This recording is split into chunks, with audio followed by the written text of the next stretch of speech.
Então, e isso é mais uma vez uma resposta que o Schaeffer está dando para o dilema do homem moderno, que é a dissolução da verdade. Passa para o próximo slide, por favor. É um que tem a cruz de fundo. É esse aí. Então, a terceira citação que ele faz sobre cosmovisão, né, ou melhor, uma citação que tem o assunto cosmovisão ele fala assim, aí é no último livro, tá? Do Deus que se revela, capítulo 4. Então, mediante esse problema que o homem moderno tem, sem absolutos, só é profundo desespero. Então vocês, beleza, olha só, pensa, vocês são da área da psicologia, eu não sei, vocês estudam o Viktor Frankl na universidade? Tiveram contato? Beleza. Então, o que é a logoterapia? O Viktor Frankl ele está escrevendo exatamente, procura as datas, exatamente na mesma época que o Schaeffer está escrevendo, e o Viktor Frankl ele fala assim, olha, o que a gente precisa dar numa terapia, na vida das pessoas, é um sentido para a vida delas. É claro, né, que para o Viktor, por ser, até por conta de ser judeu e tudo mais, ele tem um aspecto um pouco mais pragmático, né? Então ele tem que ser transcendente, mas é você recuperar então um sentido então para a vida delas, né? Enquanto que o Schaeffer ele vai fazer essa mesma crítica, dizendo que o homem moderno ele perdeu esse sentido transcendente. É por isso que ele está... O que resta é só desespero. Para quem é interessado, por exemplo, nos existencialistas, e para vocês que são da psicologia, a gente tem que estudar, porque eles influenciam, obviamente, os movimentos da psicologia, as linhas da psicologia. Os existencialistas, um deles vira e fala, olha, a única questão séria, filosófica, a única questão séria nessa vida é se eu tenho que me matar ou não. É o suicídio. Por que o suicídio? Porque se a vida não tem sentido nenhum, se Deus morreu, se não existem absolutos morais, se sou eu que me defino, vamos dizer assim, então essa é a única coisa que sobra de sério para pensar a respeito da vida. Obviamente não é. Mas essa foi uma resposta que um dos existencialistas deu para a falta de absolutos morais, né? Para os existencialistas, eles vão dar a resposta na questão da responsabilidade do homem e tudo mais. Então, retornando aqui e recapitulando só para vocês, eu espero que tenha ficado claro, se não ficou, por favor, não podem perguntar que eu explico de outra maneira, Francis Schaeffer e cosmovisão. Tá, Daniel, o que eu tenho que lembrar? Que ele articulou, então, o conceito desse conceito bíblico nos seus 3 primeiros livros. Ele vai influenciar vários pastores, inclusive aqui pastores que nós temos no Brasil. Eu tenho certeza, por exemplo, o próprio reverendo Marcelo que está com a gente, eu acho que o próprio reverendo Marcelo, quando estava no seminário, talvez já fosse leitura obrigatória, se não fosse, o reverendo já conhecia naquela época também, vários pastores, ou seja, a influência dele chega aqui no Brasil, e eu vou trazer aqui para vocês aquilo que para mim é como influência, né, que Deus me deu o privilégio de conviver com esses 2 pastores, que é o Dr. Davi e o Dr. Vadislau. E uma coisa interessante, que eu vou linkar para vocês com um curso de psicologia, né? Deixa eu só voltar e resumir. Então, só lembrando, Francis Schaeffer e o conceito de cosmovisão, ele cita só 3 vezes, tá bom? Só que, por trás de toda a análise dele, está sim o conceito de visão de mundo, tá? Ele populariza, então, o pensamento do Dover, ainda que tenha suas diferenças. E pode passar para o próximo slide, por favor? Quem traz o Deus que intervém, a primeira edição do livro aqui no Brasil, até onde eu pesquisei, eu não achei, isso pode ser corrigido depois, mas eu não achei, é o reverendo Vadislau, o Dr. Vadislau. Por quê? Por que eu estou trazendo ele? Porque ele é dessa área, ele é da área de aconselhamento bíblico. E aí você pode falar, poxa, Daniel, mas a gente está aqui no GE, psicologia, o que tem a ver psicologia e aconselhamento bíblico? Bom, se você gosta, se você é interessado, por exemplo, em Freud ou no Victor, o próprio Freud, ele vai anunciar em uma das cartas dele, pois eu posso colocar a citação aqui, mas eu creio que não tem traduzida, ele vai anunciar com todas as palavras que a tentativa dele, pelo menos do movimento da psicanálise, e do E eu acho que é o que? É secularizar. Ou seja, a psicologia, olha só, é só uma provocação, tá? E não sou contra a psicologia, já bem claro. Mas a psicologia é uma secularização do aconselhamento. Como assim? O aconselhamento, se você olhar, pensa assim, o cristão, tá? O aconselhamento cristão. Ou se você for pensar a confissão cristã, né? De maneira geral, o próprio Freud, por exemplo, no caso da psicanálise, tá bom? Ele vai falar que ele tira de lá e das cartas os sofrimentos do jovem Werther, né? Que é você ter essa é a cura pela fala. O Viktor Frankl, ele vai falar na citação dele sobre, no livro dele em que ele está preso, né, em que ele faz lá o relato dele sobre quando ele ficou preso no campo de concentração. Ele fala exatamente que as pessoas fazem pelo menos o psiquiatra, né? Eu sei que é psicólogo, psiquiatra, eu sei que tem diferença, mas para o psiquiatra ali, aquilo que antigamente se iria se direcionar aos pastores. E, beleza, mas o que a gente faz com essa informação? Né? O que a gente faz, então, com essa informação? Eu trouxe aqui o Dr. Vadislau, e aí pode ir para o último slide, por favor, e o Dr. Davi, porque eles vão trazer essa discussão em artigos diferentes. E aqui é só uma provocação final, porque é o seguinte, na minha visão, tá bom? Na minha perspectiva, a gente tem esse entendimento, sim, do conceito de cosmovisão, ele é importante, a gente estuda e você vai ver nos diferentes âmbitos da psicologia, né? Autores da psicologia trazendo o conceito, o próprio Victor, por exemplo, para o Freud, né, quando ele fala lá no ensaio dele a respeito da Weltanschauung. Mas, além do conceito de cosmovisão, o que eu creio que vai auxiliar a gente, e eu estou trazendo eles porque, mais uma vez, são pessoas que também foram influenciadas pelo pensamento do Schaeffer, né, e trazem isso também, no caso, dessa tentativa de trazer isso para o Brasil, além de serem influenciados, o que o Dr. Davi, por exemplo, ali, nesse primeiro livro, são todos os artigos da FIDS Reformata, tá bom? Aí tem os anos, se você procurar na internet, você vai achar, menos o livro do Aconselhamento Redentivo, mas o primeiro ali do Dr. Davi Charles Gomes é indo além da discussão dos fatos. Por que é importante? Porque uma vez que a gente entendeu, então, o conceito de cosmovisão com o Schaeffer e com tudo que o David está discutindo, para o seu curso de psicologia, vocês precisam fazer uma tarefa que é um pouco meio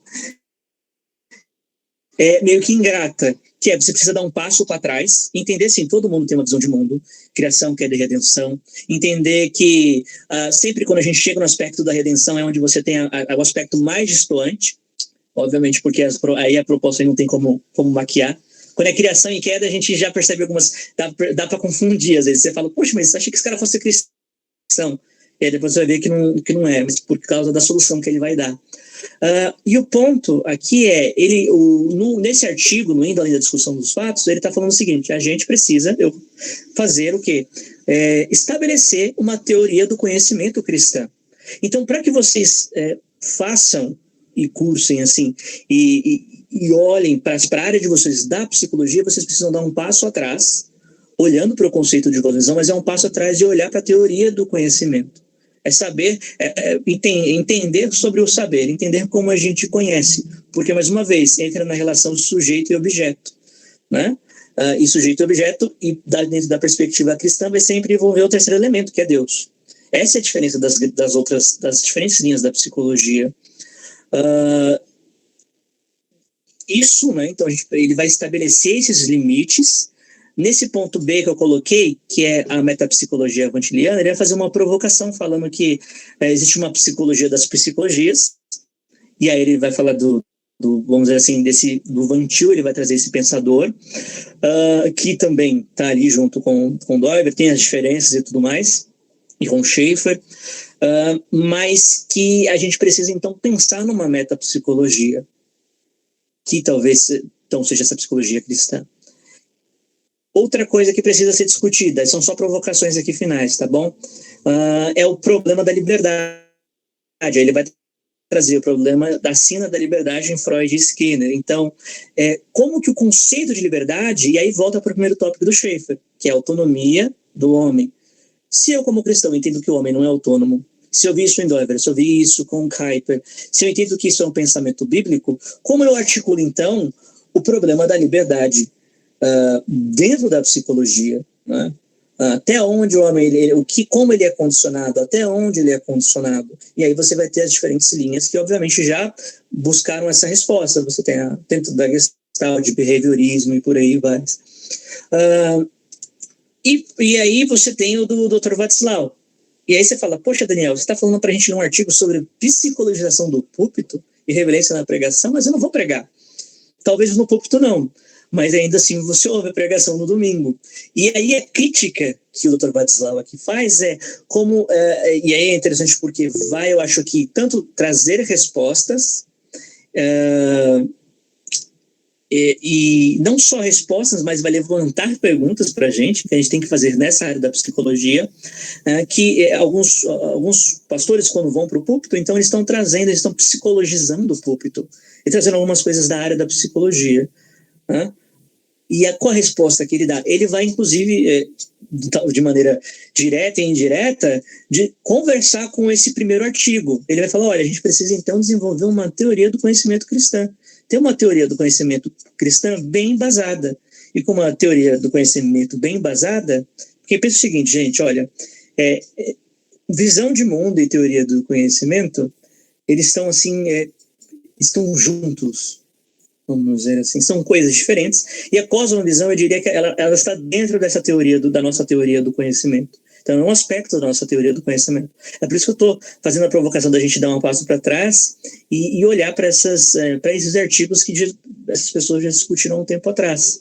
E, por último, quem vai buscar esse diálogo, então, com a psicologia, ele vai falar, logo no comecinho do prefácio, no comecinho do livro mesmo, no primeiro capítulo, sobre essa questão da psicologia, e eu achei muito interessante em que ele fala assim, todo mundo precisa de aconselhamento, todo mundo. Aí a pergunta para você, que eu faço para você como psicólogo, é que lembra o seguinte, como que você traz isso para ser um bom profissional da área da psicologia. Eu estava ouvindo no começo da conversa, né, que algumas pessoas já estão iniciando um atendimento, e de fato as pessoas precisam ser aconselhadas. Né? E aqui tem a provocação aqui para vocês, e algumas coisas que eu creio que vão levantar algumas perguntas, trazer muitas respostas, e são artigos acadêmicos, tá, com rigor acadêmico, necessário, inclusive, são da Fides Reformata, que é do Andrew Jumper, né? São dessa revista do Andrew Jumper. Enfim, eu espero que eu tenha sido claro aqui. Se eu não fui, por favor, me ajuda a ser mais claro daquilo que eu posso tentar ser. E resumindo, é isso, tá? Mais uma vez, então é isso que eu quis trazer isso do Schaeffer. Eu quis elucidar aquilo que o David ele traz, né? E por fim também provocar um pouco mesmo a respeito da área de vocês, da área da psicologia, que é uma área super importante, né? E nos tempos de hoje, em tempos de pandemia, eu tenho certeza que vocês vão estão sendo ainda mais requeridos, né? Então eu creio que é isso, eu termino por aqui e eu agradeço aí mais uma vez pela oportunidade, pelo convite, pela oportunidade de poder falar aqui para vocês.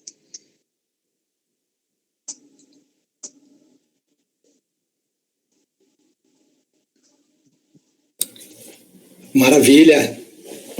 Muito bom te ouvir, viu, Daniel? Pastor, obrigado. Feliz, meu senhor, viu? Ainda que seja por câmera. Muito prazer. Bom. Muito gostoso te ouvir, muito conteúdo, muita simpatia. Foi bom demais. Vamos lá, pessoal. Quem que começa aí a discussão? Depois do Vinícius. Olha que eu já estava pensando na pergunta. Vou fazer assim, só pode falar quem abrir a câmera, hein? Beleza? Combinado ou não? Vai, fala aí, Vini. Queria perguntar para o Daniel qual que seria a diferença de uma teoria do conhecimento para a filosofia que o Dover tenta, que na verdade que o Dover ruptura da filosofia da ideia cosmonômica, né?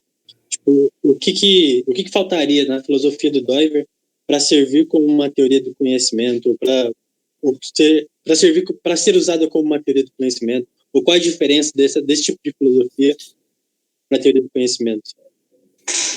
Bom, eu acho o seguinte, eu acho que aí vai entrar nos meandros. Por exemplo, vou tentar, que é uma ótima pergunta, inclusive, em relação à filosofia reformacional do Doiver e a proposta que ele traz, né?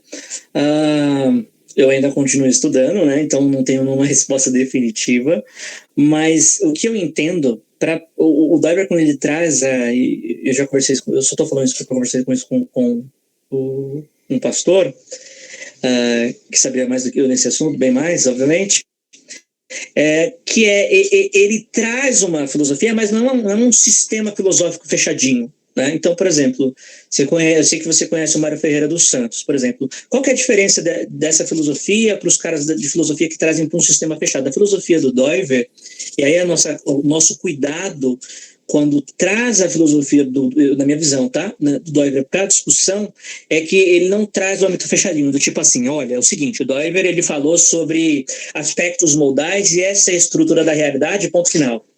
Né? E eu sei, obviamente, que você tem esse cuidado, mas eu já encontrei com pessoas que não tinham, né? E o que eu quero dizer com isso, né? Porque a proposta, então, existe uma proposta filosófica que, ao meu entender, dentro da proposta filosófica, ela vai ser influenciada a partir de como a gente conhece as coisas. É por isso, e o Doiver, ele entendeu isso, falou, não, ela tem que ser o quê? Radicalmente bíblica, radical, né? De raiz bíblica. Então, ao mesmo passo que ele faz filosofia, ele já faz parte de uma teoria do conhecimento. Se você pega esse não tem traduzido, mas tem no Kindle, eu posso te mandar a citação depois. O John Frame, ele tem uma história da filosofia, do pensamento, da teologia. E aí, na citação, ele coloca o seguinte, ele vai falar, para ele, e eu achei muito interessante, muito perspicaz, obviamente, do Frame, eu só estou copiando, ele falou que ele vai definir, ele vai mostrar que existe para ele, a filosofia e cosmovisão é a mesma coisa. O que eu quero dizer com isso? A cosmovisão cristã, ou melhor, uma filosofia cristã seria uma cosmovisão articulada. A diferença é quais filosofias você vai seguir, qual pressuposto você vai partir. Então, eu acho, na verdade, que com certeza, até pelos assuntos que o Doiver tratou, né, por mais que tenha essa questão, né, em que ele vai discutir muito com Kant, com a fenomenologia do Russell, mas que tem essas questões, eu acho que ele já faz esse primeiro ímpeto, né, essa linha do tipo, não, a teoria do conhecimento seria como eu faço filosofia. Se eu vou fazer filosofia, que é a mesma pergunta que você faz para a sua área. Como eu faço? Se eu vou fazer psicologia, como é que eu tenho que fazer?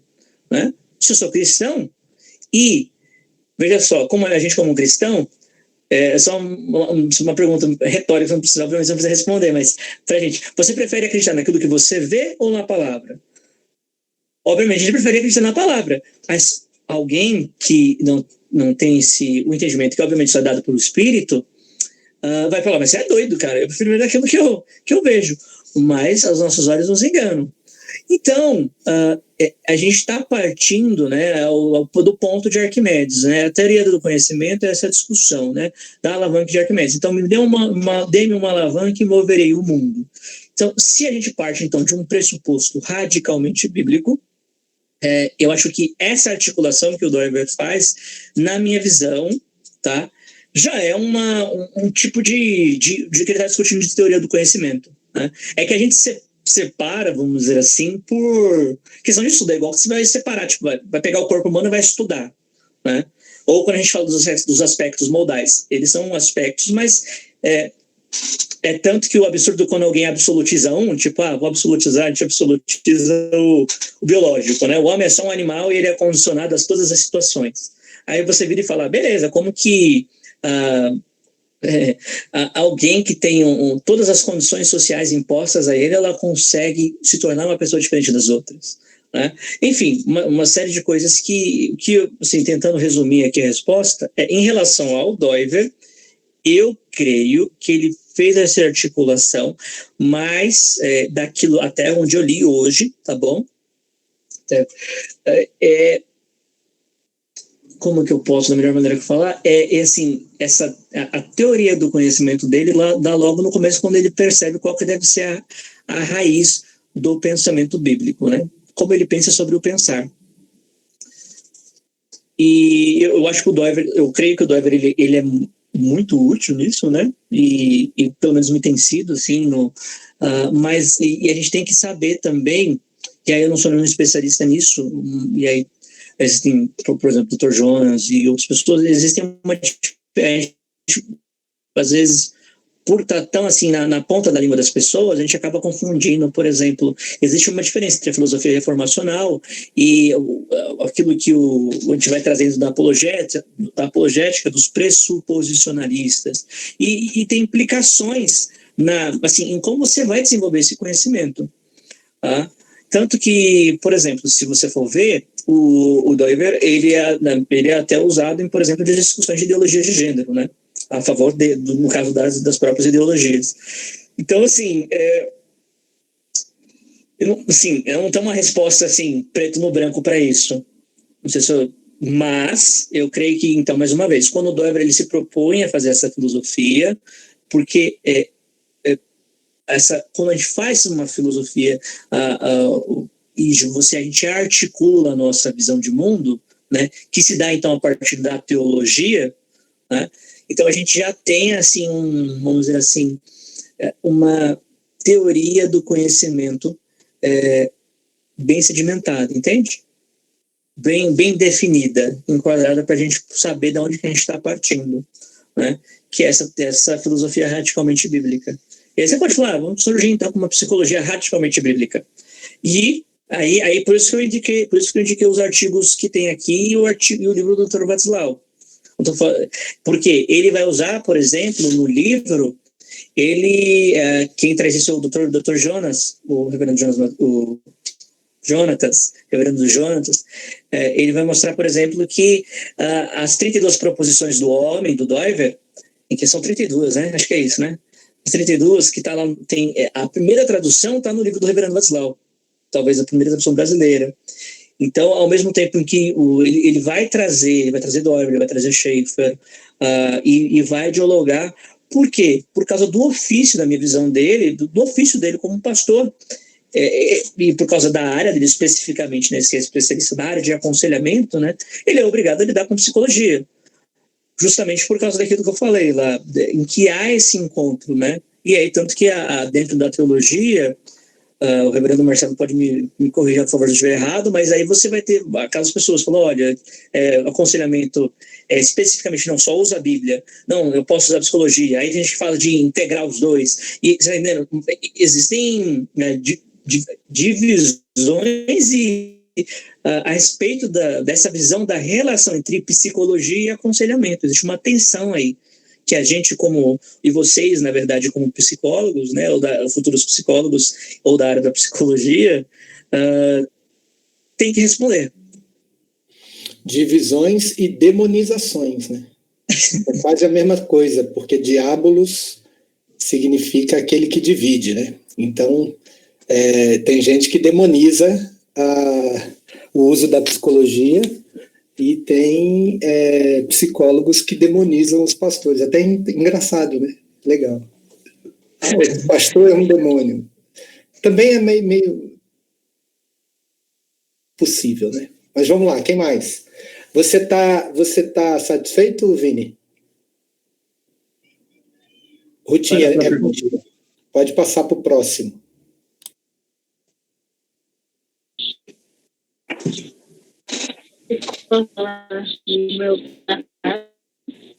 O Daniel, que eu fiz o convite há 3 vezes, foi não estava no tubo atrás, perdão. E agradecer, né, pela sua fala, assim, só um pedaço, mas estava muito. Vocês querem mandar pelo chat, abrir o microfone e falar? Oi. o seu áudio não tá tão claro. Se você puder talvez chegar mais perto de onde está o áudio, pode ajudar. Oh. Mas vocês entenderam o que eu falei? Mais ou menos, tá. Minha net tá ruim hoje também, pra ajudar. Mas agora tá ótimo. Beleza.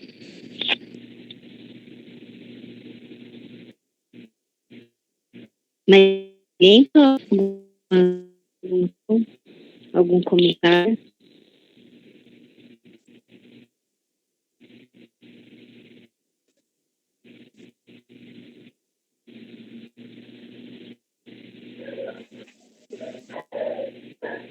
Uma coisa que eu gostaria de comentar também, que o Daniel falou no meio da fala dele, na verdade no começo da fala, né?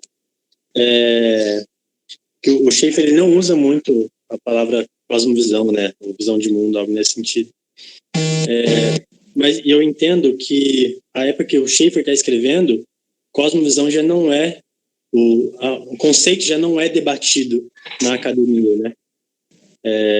Ali já na década de 70, né? Que ele tá 60, 70, já tá o conceito de cosmovisão ele é mais debatido em meados de 20, 30, até mais ou menos ali a morte do Freud, e depois disso já é tomado como cosmovisão uma ideia ultrapassada, que meio que o relativismo já toma conta de um lado e o naturalismo toma conta de outro, então não vamos mais discutir sobre cosmovisão. E aí cada um toma o seu time, que era dentro do debate de cosmovisão ali, e então chega na época do Schaeffer, por exemplo, outros caras que estão na mesma época, que é o Paul Ricoeur, o Sartre, Lacan, por mais que esteja dentro das discussões, o termo não é mais usado porque é tido como um termo ultrapassado já nas discussões. Então isso só um comentário que eu acho que poderia contribuir com a explicação do Daniel. Excelente, muito bom. Contribuiu muito.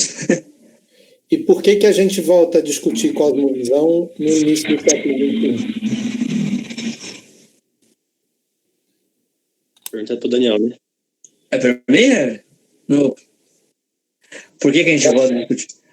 Para todo mundo, everybody.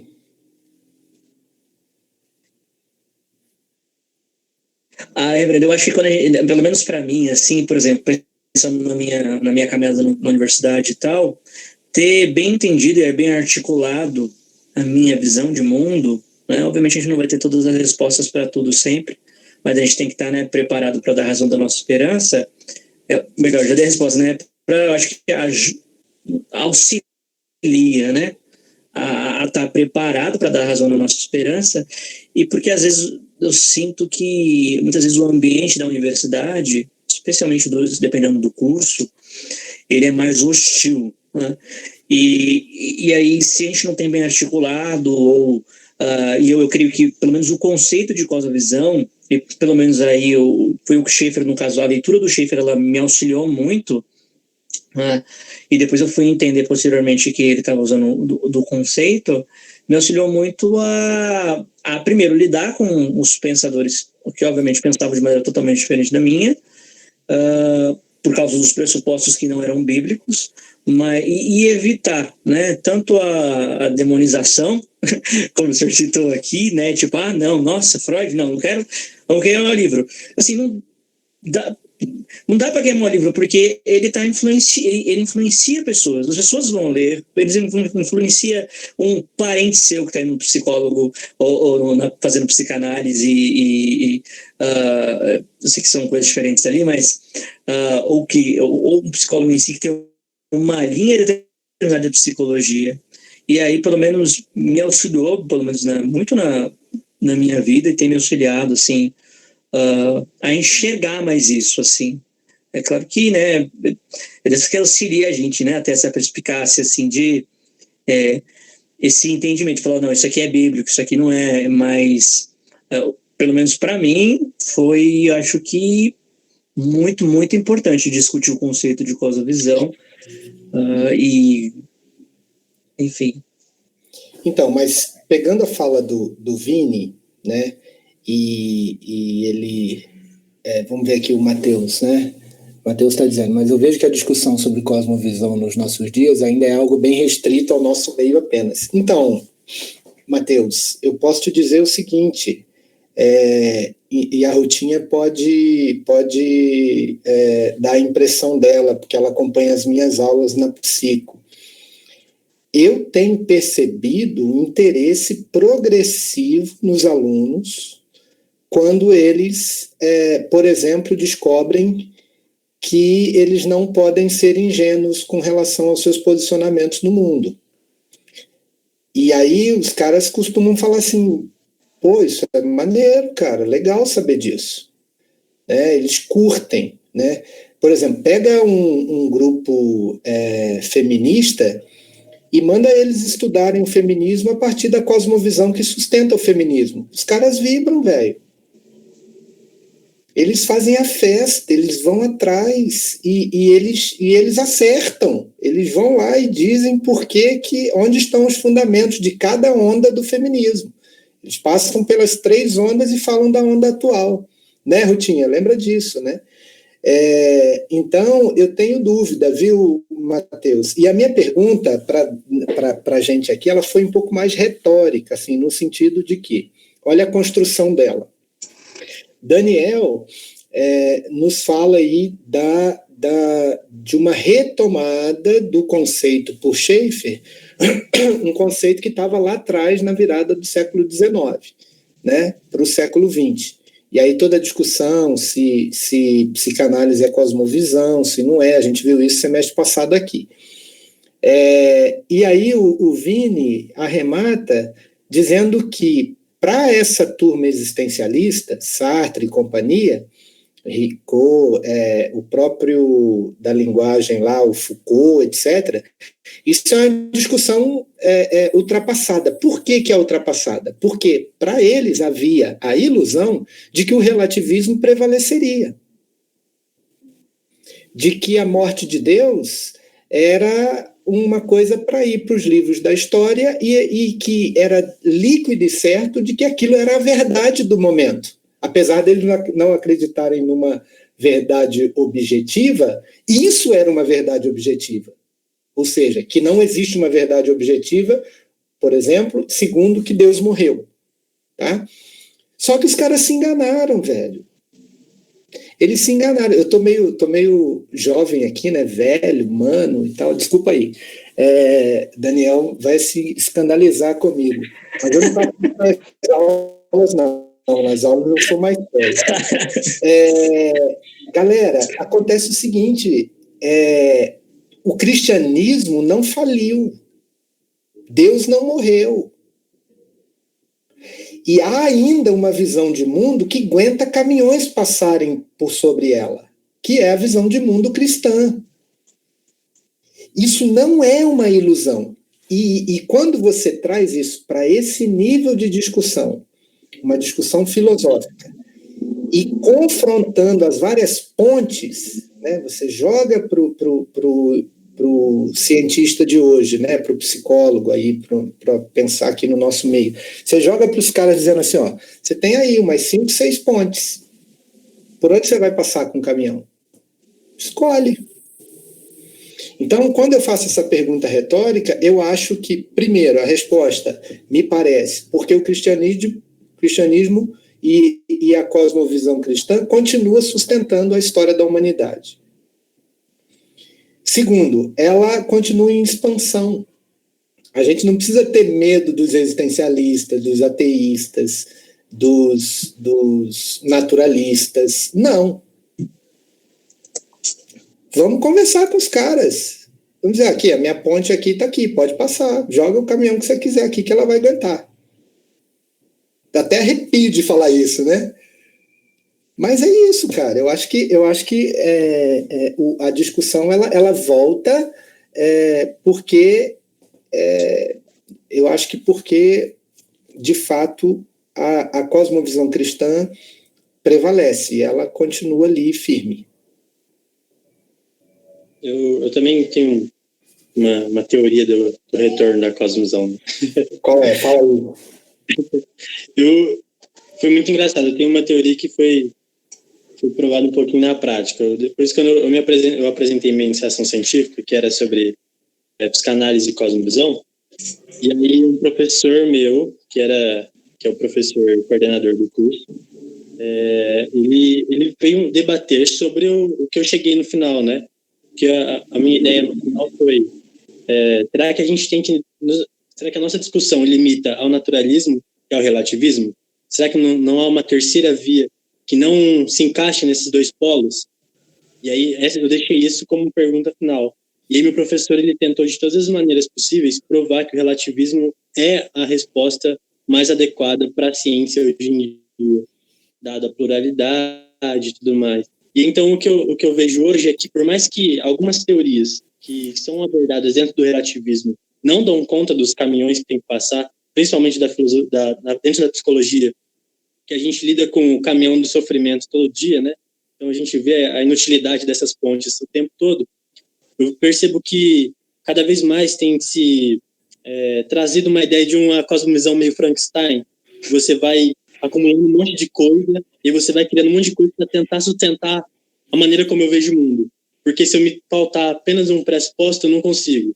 Se eu tento para outro, não consigo. Então eu vou fazendo um Frankenstein dentro de mim, uma cosmovisão que pega um pouquinho de cada, que às vezes entra até em contradição, mas tanto faz, eu finjo que não vejo, para daí eu conseguir sustentar algum tipo de caminhão. Ou seja, eu faço um remendo com várias pontes diferentes para tentar sustentar um caminhão. E aí eu vejo que o debate da cosmovisão está nisso, porque a gente vê as contradições que têm centrado dentro dessas pontes que viram remendos, né? E aí, então, esse debate tem trazido tanto pela educação, quanto por outras pessoas que têm enxergado essas contradições. E aí a gente tem várias saídas, né? Tem a galera que aceita essa maneira super integrada, tem uma galera que vai para uma ideia de ontomismo, né, de primeiro e segundo grau, né, que tem uma ala católica muito forte, defendendo um tipo de cosmovisão ontomista. E tem a gente aqui, tentando falar alguma coisa também com uma ideia mais reformacional, né?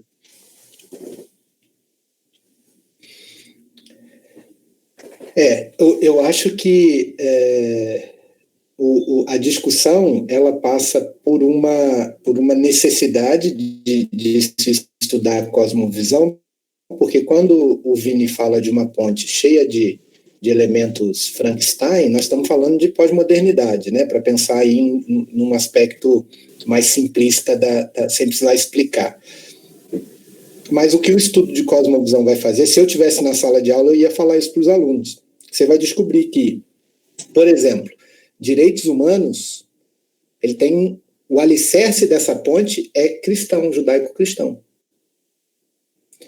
Se você colocou ali em cima um outro tipo por exemplo, você pode colocar autodeterminação e uma visão autônoma do homem por causa dos direitos humanos. Mas em nome de que você vai dizer que seres humanos, por serem humanos, têm direitos inalienáveis? Você está partindo de um pressuposto de que seres humanos são dignos de per si, né? Eles são dignos por serem humanos. Mas o que faz deles dignos? É um exemplo, mais para mim, claro, de que é uma ponte com alicerces cristãos, em que você coloca uma autonomia ali em cima, que ela descansa, na verdade, em pressupostos. É igual aquele vídeo lá da teoria de tudo, do Hawkins, quando no final ele fala enquanto há vida, há esperança.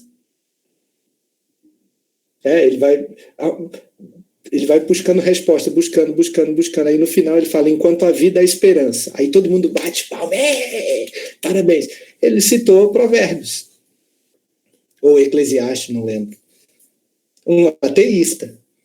Entendeu? Ele roubou no jogo. Ele construiu uma ponte debaixo de um fundamento que não poderia construir, né? Se fosse coerente. Por isso que é legal esse estudo, né? Tomara que Mateus, de fato, não esteja certo, né? De que, em certo sentido, Mateus, é só a gente mesmo que chama o pessoal para discussão, né? Mas tomara que você não esteja certo e que eu esteja, no sentido de que isso vai se estendendo aí para outros campos, né? E a gente começa aí novamente uma guerra de cosmovisões na virada do século XXI, assim como foi na virada do século XX. Tá tudo se repetindo mesmo, né? Tem pandemia lá, tem pandemia aqui, morre gente lá, morre gente aqui, só falta agora a gente ter uma guerra, tomara que não, né? Mas 100 anos depois está tudo meio igual, né? Então volta o estudo de cosmovisão. Uma coisa que... Vocês estão me ouvindo? Só para... Sim, beleza. Uma coisa que eu acho interessante, não responde a pergunta do por que estamos voltando a estudar cosmovisão, mas uma coisa interessante de ver na sala de aula é como os alunos reagiam à nomeação do que eles acreditavam, sabe? Era uma coisa muito... parecia que abriu uma porta, assim, tipo, que eles entendiam melhor, assim, como eles viam o mundo depois que eles começavam a estudar cosmovisão. Isso era bem interessante, assim, de observar. Só complementando aqui o que a Rutinha falou, os caras elogiavam demais o Sayre, né? A gente falou, gostei demais desse livro, ele escreve muito bem, é um livro muito bacana de entender e tal, o Universo ao Lado.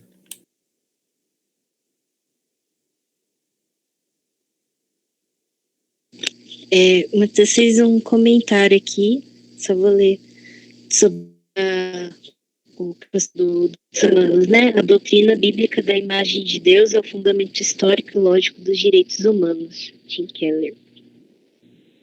Muito bom. E aí, galera, mais alguma questão? A gente já avançou bastante o horário, acho que a gente já pode ir encerrando.